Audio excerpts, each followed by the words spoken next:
she's a size 16, 18 woman in a size 6 dress, and she looks ridiculous. I'm not going to watch Channel 8 anymore. Whoa. What was your first thought when you saw this message come across? I mean, your very first thought. I know how you responded, which I give you so much credit and props for, but when you see something like that, you know, because those are words, and they have implications. To some people, not to me. I'm going to be honest. Like when I see something like that, it doesn't. I've heard so many other, I mean, look at my hair. This is my natural curly hair. Beautiful. Thank you. Yeah. When I first started working on the news, I wore it like this. And so viewers would call in and say, I can't believe hair like that could ever be properly cleaned. It looks like it smells bad. I don't know what creed, religion, whatever that is, but the hair's got to go. This is how it was born. I wonder what race they were. Go ahead. Yeah, I mean, who knows? I wonder. Yeah, I just wonder. So, but my thing is, but we talk about growing up in the Midwest in Kansas City. Yeah, no doubt. Same. You've heard anything that the kids are so much worse than that. Yeah. Midwest racism?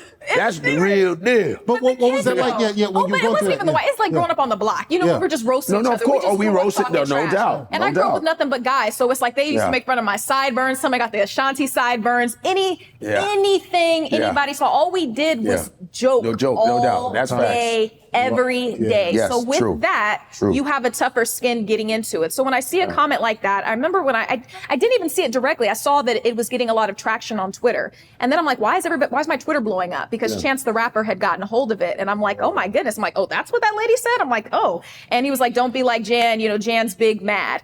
And I was like, wow, I was just more like, wow, I'm glad that other people are being supportive. But those kinds of things, words really don't hurt me. I'm really from that generation, sticks and stones. Like that really is like it just doesn't, you can't even touch me like that. It doesn't even get me. I'm not going to lie, but where it does get me is that you would say this to somebody who that could touch. And there are some people who didn't have the upbringing that I've had. And so for me, it's like there might be children or growing young girls who are my size, and they're like, oh, so then I'm not good enough. So then I have to speak to that and say, no, it's my responsibility to show that, I'm not shaming this woman by saying, but hey, if you don't like it, you can always change the channel. It doesn't hurt me. It doesn't make me angry.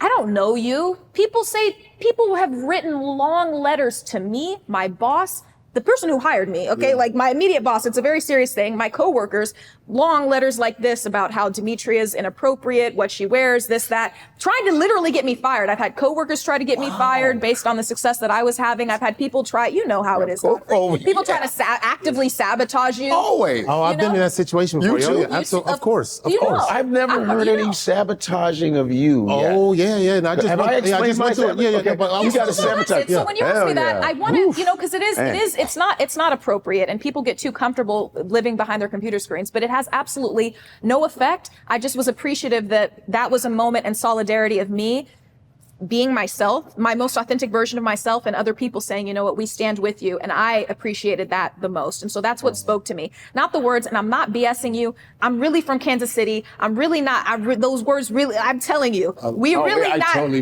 bro, come on, Godfrey, there's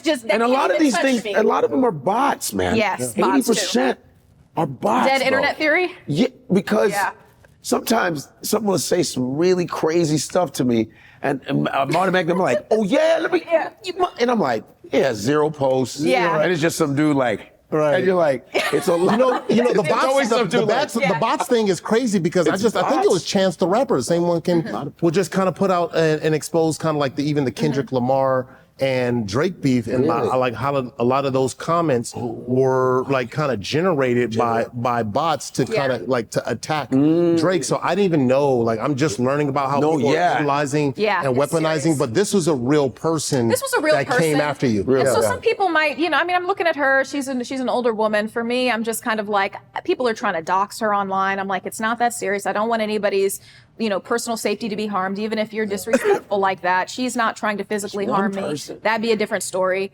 It's not that. So for me, it's just like maybe this moment forced her to reevaluate what she said and why she's saying the things that she did. Because truth be told, there's a double standard. I'm a curvier person, but I am a dress size 6 or 8. If I was a size 16 or 18, what is wrong with that? What is wrong with that? And there are people who will have the same dress on that I have, but because my thigh is a little bit thicker, because I'm a little bit fuller up top, then all of a sudden it becomes severely inappropriate. And so for me, I want to address that double standard and challenge people's perspectives and notions that all because I'm a person of color, because I'm curvier, you don't automatically get to sexualize me. And that's something that's happened historically to women who look like me. And so I will take a stand for that, because also for the young people who look like me, and they need to know that it's okay to stand in who you are and know that it is good enough. It pains me to see stories of young children who've had to cut their locks off just to fit in, just to get a job. Godfrey, you know how this is. I mean, you're coming up in the business. I mean,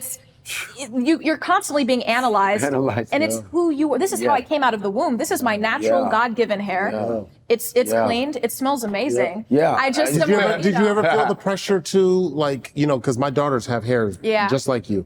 And I know, like, you know, for them, you know, growing up in where they've been growing up, you know, the pressure to conform. But I remember specifically working with a woman, very talented, Molly Kieran, worked for a very, very long time, you know, at ESPN. We worked together at the NFL Network. And I remember the pressure she had because she had the dark black hair. Beautiful hair. And they wanted her to, there was the pressure for her to lighten her hair. And I just remember her going through that phase. It was like, no, like, this is who I am. There was a phase where I think highlights or whatever they call them or whatever to lighten up the hair. And then just really taking that position like, no, I'm a dark hair woman. Like, did you ever feel that pressure where you go, oh, I need to maybe get rid of the curls or to No, I don't fold to pressure. I'm just going to be honest. I know how that might sound, but I'm just telling you who I am. When I was in journalism school at KU, one of my professors, a couple of my professors who totally meant, you know, they wanted the best for me, but they said, hey, Demetria, if you ever want to sit on an anchor desk, you're probably going to have to straighten your hair. You're going to have to wear a wig. In my mind, I'm growing out my hair. And any girl out there knows, like, bro, if I'm growing out my hair, I'm not doing all of that. You know, I want my hair to be healthy. I walked into my first job interview for On Air wearing my hair like this. I remember some of the stylists saying, like, oh, we're going to have to push this back. Whatever you have to do, push it back so you can see my full face, because this is kind of like a lioness's, you know, mane here. But my thing is like, make it work. But also, you don't get to now, what some places have tried to do is now tokenize the hair and say, like, oh, we've got our black person here and my, you know, this 3C, 4A hair, whatever it is. And we want you to wear it all the time. I'm like, I don't want to wear it all the time like this. I'm not defined by my hair. If I want to wear my hair in weave, if I want to wear my hair back in a bun, it should be versatility. Everybody should be able to feel like they can walk into a place and be accepted and be based on, you know, what they're doing, the merit that they've earned, right? And that's how I walk into a room. And no, when they told me that, I'm like, all right, over the head. I've never put myself, that's your experience. That's not my experience. And so guess what? You know what we're going to do? With that, we're going to change everybody's experience. And so I'm happy to see that reflected in a lot of young journalists that we see on air today that are going in there with hair that's coarser than mine, whatever it is. And they're being embraced by their newsrooms because somebody had to do that. Somebody had to take the lashing. Somebody had to hear the nasty comments. And if it's me, that's cool because I'm ready for it and I'm built like that. So come keep coming. I love your strength is like, you can't deny the strength that you have. That's another 154 conversation in the books. We are bridging culture back to its roots. From Africa to the world, we're telling stories our way. So make sure you hit like, subscribe, and share your voice in the comments. This is 154.